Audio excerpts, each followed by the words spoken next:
নবগ্রহের মধ্যে অন্যতম হলো শনিদেব, কারণ তিনি দ্বাদশ রাশিচক্রের দশম এবং একাদশ গৃহের অধিপতি। তাই কর্ম এবং কর্ম ফলদাতা হলেন শনিদেব।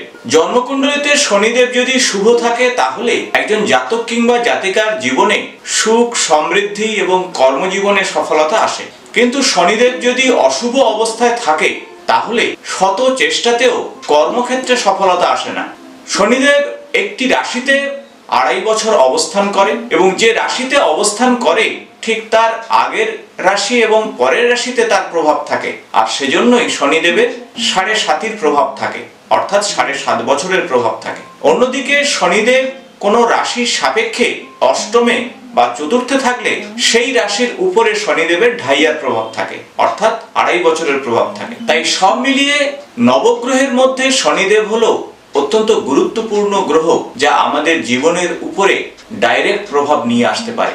আর এই গ্রহ যদি শুভ অবস্থায় না থাকে তখনই কিন্তু বিভিন্ন সমস্যা তৈরি হতে পারে।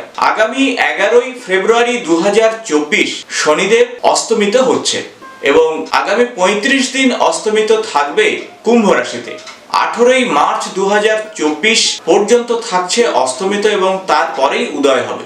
অস্তমিত কথাটা শুনে হয়তো আপনারা একটু অন্যরকম ভাবছেন, শনিদেব কি করে অস্তমিত হয়ে যাবে?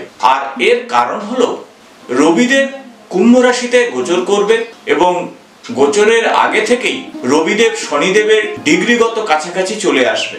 রবিদেব হলো এই বিশ্ব প্রকৃতির উজ্জ্বলতম নক্ষত্র, তবে জ্যোতিষশাস্ত্রে একে গ্রহদের রাজা বলা হয়, কারণ তিনি নবগ্রহকে পরিচালনা করেন। তিনি হলেন সূর্য নারায়ণ। তাই সূর্যদেব যদি একটি কুণ্ডলিতে শুভ অবস্থায় থাকে তাহলে সেই জাতক কিংবা জাতিকার মান সম্মানের বৃদ্ধি ঘটে, এবং রবিদেবের যদি কাছাকাছি কোনো গ্রহ চলে আসে সেই গ্রহ নিষ্প্রভ হয়ে যায় আর তার কার্যক্ষমতা অনেকটাই কমে যায়। ঠিক একইভাবে শনিদেব রবিদেবের কাছাকাছি আসবে আগামী 11ই ফেব্রুয়ারি থেকে 18ই মার্চ পর্যন্ত। তাই এই সময়ে শনিদেবের কার্যক্ষমতা হ্রাস পাবে, আর এই অবস্থাকে বলা হয় অস্তমিত অবস্থা। তাই শনিদেবের অস্তমিত অবস্থায় আগামী 35 দিন কিরকম প্রভাব নিয়ে আসবে আপনার রাশি সাপেক্ষে সে বিষয়ে জানার জন্য এই ভিডিওটির শেষ পর্যন্ত আপনারা দেখবেন। নমস্কার বন্ধুরা, আমি ডক্টর সুব্রত আচার্য আর আপনারা দেখছেন আপনাদেরই প্রিয় channel Shri Subrata astrological consultancy. আজ এই ভিডিওতে আমরা জেনে নেব যে শনিদেবের অস্তাগত এই অবস্থানে আগামী 35 দিনে কি প্রভাব নিয়ে আসবে আপনার জীবনে। তবে তার আগে বলে রাখবো, চ্যানেলে যদি আপনারা নতুন হয়ে থাকেন তাহলে চ্যানেলটি অবশ্যই সাবস্ক্রাইব করে দেবেন, পাশে থাকা বেল বাটনটি প্রেস করবেন, ভিডিও ভালো লাগলে বন্ধুদের সঙ্গে অবশ্যই শেয়ার করবেন। ভিডিও সংক্রান্ত কোনো প্রশ্ন থাকলে অবশ্যই কমেন্টস বক্সে লিখে জানাবেন। তাই সময় নষ্ট না করে আসুন শুরু করা যাক আগামী 35 দিনে আপনার রাশির জন্য কতটুকু পজিটিভ বা কতটুকু নেগেটিভ প্রভাব নিয়ে আসতে পারে। আজ এই ভিডিওতে আপনাদের সঙ্গে আলোচনা করব আগামী 11ই ফেব্রুয়ারি থেকে 18ই মার্চ এই 35 দিন শনিদেবের অস্তাগত গোচরের পরিবর্তন তুলা রাশি বা লগ্নের জাতক জাতিকাদের জীবনে কতটুকু পজিটিভ বা নেগেটিভ প্রভাব নিয়ে আসবে সে বিষয়ে। তাই যাদের জন্মকুণ্ডলিতে চন্দ্রদেব তুলা রাশিতে অবস্থান করছে কিংবা লগ্ন তুলা রাশি অথবা নাম রাশি হিসাবে তুলা রাশি, তাদের জন্য এই ভিডিওটি ইনফরমেটিভ হতে চলেছে। শনিদেব আপনাদের রাশি বা লগ্ন সাপেক্ষে চতুর্থ এবং পঞ্চম গৃহের অধিপতি এবং শনিদেব কুম্ভ রাশিতে অর্থাৎ পঞ্চম ভাবে অস্তমিত হচ্ছে।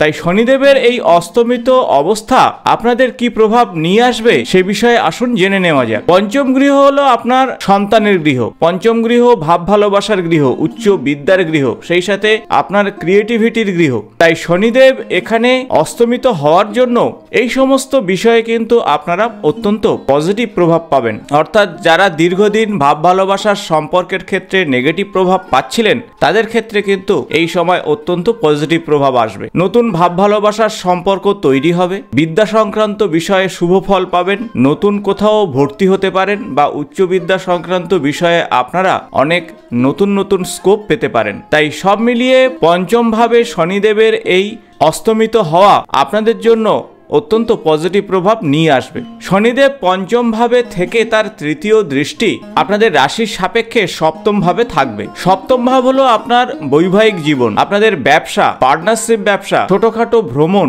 সেই সাথে সপ্তম হলো যে কোনো রিলেশনশিপ বা যে কোনো সম্পর্কের ক্ষেত্রে বিচার করা হয়। তাই সপ্তম ভাবে এই বক্র দৃষ্টি কিছুটা নেগেটিভ প্রভাব নিয়ে আসতে পারে।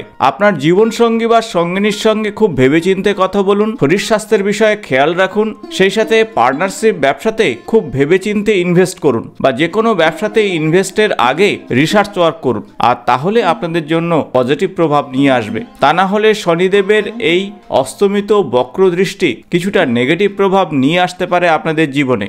যারা বিবাহের বিষয়ে প্রচেষ্টা চালাচ্ছেন তাদের ক্ষেত্রে বিবাহ বিলম্ব হতে পারে এই সময়। শনিদেব পঞ্চম ভাবে থেকে তার সপ্তম দৃষ্টি আপনাদের রাশির সাপেক্ষে থাকছে একাদশ ভাবে। একাদশ ভাব হলো আপনার লাভ ভাব, একাদশ হলো বন্ধু বান্ধব, পরিজন। তাই এই সময় লাভ কিছুটা কম হবে। এই সময় আর্থিক ক্ষেত্রে আপনারা সতর্ক থাকুন। অবশ্যই বন্ধুদের কথা শুনে গুরুত্বপূর্ণ সিদ্ধান্ত নেবেন না বা প্রতিবেশীদের সঙ্গে খুব বেশি নিজের কথা শেয়ার করবেন না, আর তাহলে কিন্তু সংকট বা সমস্যায় পড়তে পারেন।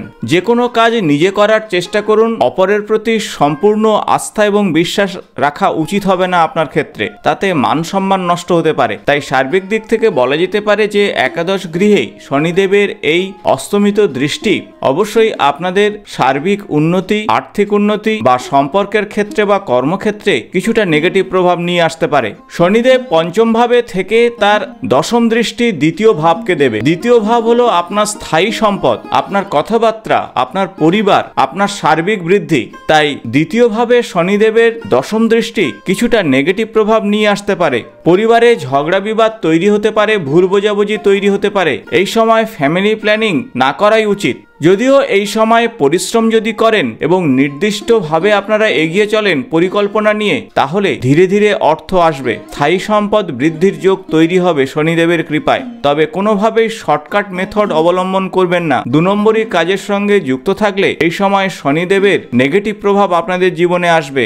ধীরে ধীরে সংকটের মধ্যে পড়তে পারেন। ঝগড়া বিবাদের পাশাপাশি আপনারা প্রশাসনিক কোনো ঝুট ঝামেলার মধ্যে পড়ে যেতে পারেন। কথাবার্তার বিষয়ে সতর্ক থাকুন, মানুষের সঙ্গে খুব ভেবেচিন্তে কথা বলুন এই সময়, আর তাহলে শনিদেবের দশম দৃষ্টি দ্বিতীয়ভাবে আপনাদের জন্য অত্যন্ত পজিটিভ প্রভাব নিয়ে আসতে পারে। তাই সার্বিক দিক থেকে তুলা রাশির জাতক জাতিকাদের ক্ষেত্রে পঞ্চম ভাবে শনিদেবের অবস্থান এবং সেখানে অস্তমিত হওয়া এবং সেখান থেকে সপ্তম ভাব, একাদশ ভাব এবং দ্বিতীয় ভাবে তার দৃষ্টির ফলে কিছুটা মিশ্র ফল আপনাদের জীবনে নিয়ে আসবে। এখন আসবো কি ধরনের উপায় বা টোটকা আপনারা করবেন এই সময়। আগামী 35 দিন শনিদেব অস্তমিত থাকছে, তাই এই সময়ে আপনারা শনিদেবের পূজা অর্চনা করুন, সূর্যদেবের উদ্দেশ্যে জল নিবেদন করুন এবং সূর্যদেবের উদ্দেশ্যে জল নিবেদনের সময় ওং ঘৃণী সূর্যায় নমঃ এই মন্ত্র 21 বার জপ করুন। শনিদেবের উদ্দেশ্যে সরষের তেলের প্রদীপ নিবেদন করুন এবং এই সময় গরিব মানুষকে আপনাদের সাধ্যমতো খাদ্যবস্তু দান করলে অত্যন্ত শুভ ফল পাবেন।